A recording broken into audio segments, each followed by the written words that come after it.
Assalamualaikum warahmatullahi wabarakatuh. வாங்க இன்னைக்கு என்கிட்ட சன்னாக்குண்ணி கொஞ்சம் இருக்குது, அதை வச்சு செலவுத்தூள் போட்டால் சொல்லலாம் பார்க்கலாம். குழம்பு இது சன்னாக்குண்ணி கழுவி வச்சுருக்கேன். இது கொஞ்சமாக ஃப்ரை பண்ணிக்கணும். ஒரு ஸ்பூன் எண்ணெய் ஊற்றி போட்டிருக்கேன். எண்ணெய் ஊற்றி இது போட்டிருக்கேன். கொஞ்சமாக ஃப்ரை பண்ணிக்கலாம். இது பாருங்கள், இப்படி வறுத்துக்கணும்.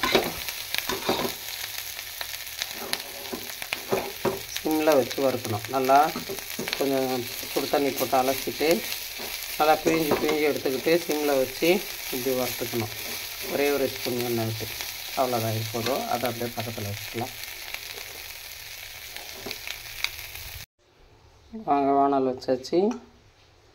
இப்போது ஒரு 2லேருந்து 3 கரண்டி எண்ணெய் விட்டுக்கலாம்.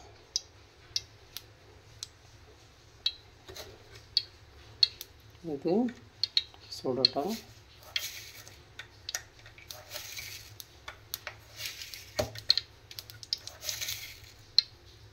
கடுகு கொஞ்சம் போட்டுக்கலாம்.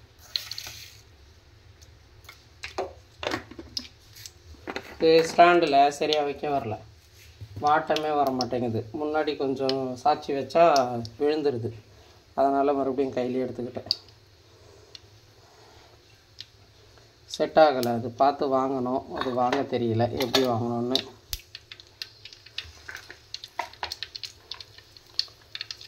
கடுகு பொரியிட்டு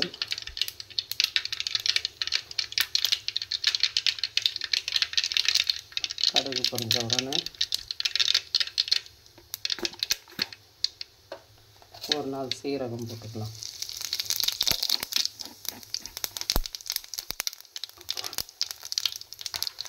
பூண்டு பல்லு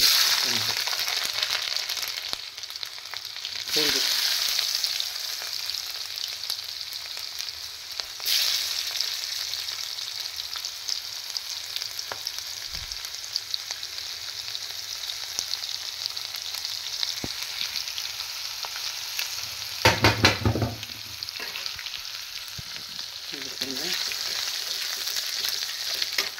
வெங்காயம் போட்டுக்கலாம். ஒரு சின்ன வெங்காயம், ஒரு மீடியம் சைஸில். மீடியம்னால் ரொம்ப கொஞ்சம் குட்டி வெங்காயம். இது சம்பா வெங்காயம் இல்லை, சாதா வெங்காயம் தான். ஒரு 4-5 வெங்காயம் வச்சுருக்கேன். வதக்கிட்டு அரைச்சி தான் போடுவேன். சரி, இன்றைக்கி இதை இப்படியே செய்யலாம்னு சொல்லிவிட்டு செய்கிறேன். இன்றைக்கும் நான் கருவாட்டு குழம்புக்கு அரைச்சி தான் வச்சுருக்கு.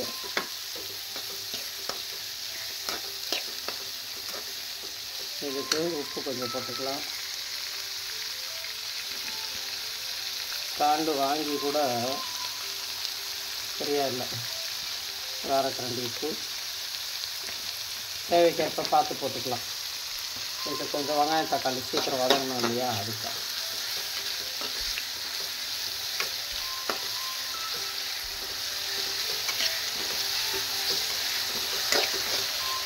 இது கொஞ்சம் நல்லா வதங்கணும். வதங்கட்டும். இப்படி இவ்வளோ வதங்கணும். இந்த எண்ணெய் தனியாக வர அளவுக்கு வதங்கணும். வதங்கின பிறகு தக்காளி, இது சின்ன தக்காளியாக 3 தக்காளி எடுத்துருக்கேன். இது வதங்கிறதுக்கு கொஞ்சம் மஞ்சள் போட்டுக்கலாம். 1/2 கரண்டி.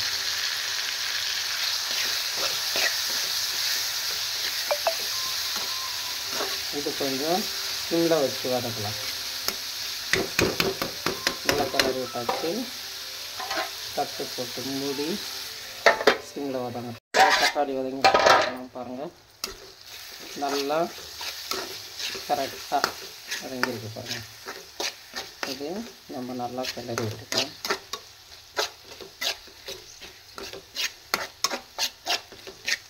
சிம்மில் வச்சு ஒரு தட்டு போட்டு மூடி விட்டோம்னா நல்லா அழகாக கரெக்டாக வெந்துடும். இதில் கொஞ்சம் தனி மிளகாத்தூள் போட்டுக்கலாம்.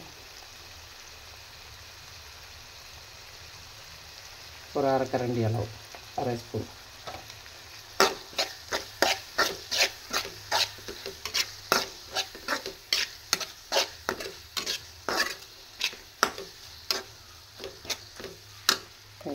கத்திரிக்காய்.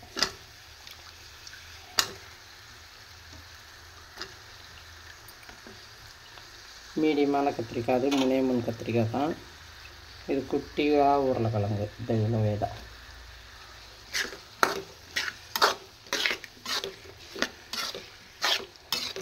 இது கொஞ்சம் வதங்கின பிறகு அப்புறம் குழம்பு, மிளகாத்தூள், சாம்பார் பொடியெல்லாம் போடலாம்.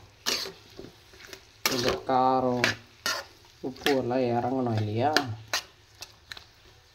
அப்படியே சிம்லேயே தான் வச்சுருக்கேன். கேஸ் வாங்கியாச்சு, சிம்லேயே வச்சாச்சு. வதங்கட்டும், நாங்கள் பார்க்கலாம். பாருங்கள், இப்படி கலர் மாறுற அளவுக்கு வதங்கணும். அப்போ தானே அந்த உப்பு காரம்லாம் இறங்கி இருக்கும். இந்த ஸ்டேஜில் சாம்பார் பொடி நான் ஃப்ரிட்ஜில் வச்சுருக்கேன், அதனால் இது எடுத்துக்கிட்டாச்சு. 1 ஸ்பூன் அளவுக்கு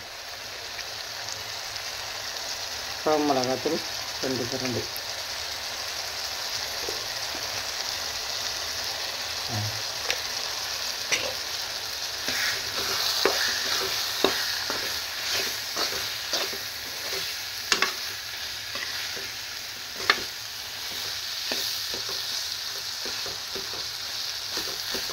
முக்கால் வந்துருச்சு, இன்னும் 1/4 வேக்காடு தான்.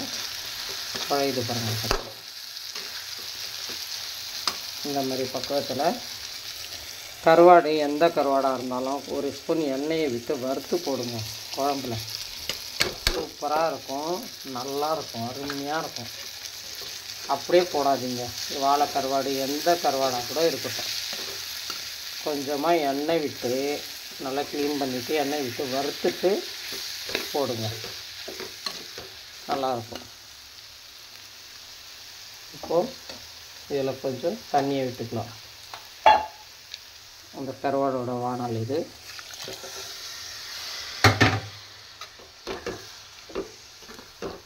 இது கத்திரிக்காய் இன்னும் கொஞ்சம் நல்லா வேகணும்.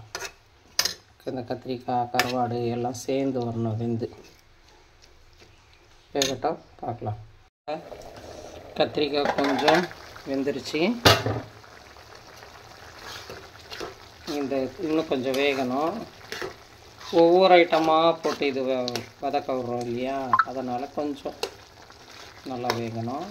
இந்த மாதிரி டைமில் இது வந்து செலவுத்தூள், இதில் நிறைய மருத்துவ குணம் இருக்குது. இந்த மழை டைமுக்கெல்லாம் இது போட்டு ரசம் வைக்கலாம், குழம்பு வைக்கலாம், எல்லாமே. கொஞ்சோண்டு சில பேர் என்ன பண்ணுவாங்க, இது பச்சையாகவே கொஞ்சம் தூள் போட்டு கொதிக்க வச்சும் குடிப்பாங்க, இல்லை அப்படியே வாயில் போட்டு தண்ணி ஊற்றிக்குவாங்க. உடம்புக்கு நல்லது, சீதளத்துக்கு. நிறைய மருத்துவம் இதில் சேர்த்துருக்கு, அவ்வளோ மூலிகைகள் சேர்த்துருக்கு. இதில் போட்டுக்கலாம். இது ஒரு 1.5 ஸ்பூன் இருக்கும், கடையிலேயே விற்கிது, நீங்கள் வாங்கி வச்சுக்கோங்க. தேவையான அளவுக்கு போட்டுக்கிட்டு மிச்சத்தை அதை அப்படியே ஒரு லப்பர் போட்டு ஃப்ரிட்ஜில் ஸ்டோர் பண்ணிவிடுங்க. 1 வருஷம் ஆனாலும் அதில் பூச்சியே வைக்காதுங்க. அதில் அவ்வளோ மருத்துவம் கலந்துருக்கு, அந்த தூளில் அவ்வளோ மூலிகைகள் கலந்துருக்கு. நல்லாயிருக்கும், அருமையாக இருக்கும். நம்ம வச்சா பக்கத்து வீட்டில் கூட கேட்பாங்க, அந்த வாசனை என்ன இன்றைக்கி செலவுத்தூள் குழம்பு வாசனை வருது அப்படின்வாங்க. அந்த அளவுக்கு டேஸ்ட்டாக இருக்கும், நல்லாவும் இருக்கும். இது குழந்தை பெற்றவங்க தான் சாப்பிட்ணுன்னு இல்லை, சளி ஜுரம் உள்ளவங்களும் சாப்பிட்லாம். கொஞ்சம் புளி கொஞ்சம் ஊற வச்சுருக்கேன், அப்புறமா போட்டுக்குவேன். இன்னும் கொஞ்சம் வேகட்டும். ஒரு 1/2 கரண்டி மிளகுத்தூள், அந்த செலவுத்தூள்லேயே இருக்கும் மிளகு, இருந்தாலும் நான் இன்னொரு 1/2 கரண்டி எக்ஸ்ட்ரா சேர்த்துக்கிறேன். இது நல்லா இன்னும் கொஞ்சம் வேகணும், அப்புறமா புளிப்பு ஊற்றிக்கலாம். பாருங்கள், இப்படி எண்ணெய் பிரியணும். ஆனால் இது 1/1 பொறுமையாக செய்யணும். கொஞ்சமாக புளி, கொஞ்சமானாக்கா நம்ம நெல்லிக்காய் அளவுலேயே கம்மியாக புளி கரைச்சி, இதுக்கு நிறைய புளி போடக்கூடாது, அதனால் சும்மா நெல்லிக்காய், நம்ம பெரிய நெல்லிக்காய் இருக்கு இல்லையா, அதுலேயே கம்மியாக. இது இன்னும் கொஞ்சம் ஃபைனல், இன்னும் கொஞ்சம் கொதிக்கணும். கொதிக்கட்டும், பார்க்கலாம். கொதிக்கும்போது லாஸ்ட்டாக கொஞ்சம் எண்ணெய், நல்லெண்ணெயிலே சமைப்பாங்க. இது என்கிட்ட எண்ணெய் கம்மியாக இருக்குது, அதனால் தாளிக்கிறதுக்கு மல்லாட்டை எண்ணெய் போட்டு இது மேலே கொஞ்சம் எண்ணெய் இது கொஞ்சம் கொதிக்கட்டும்.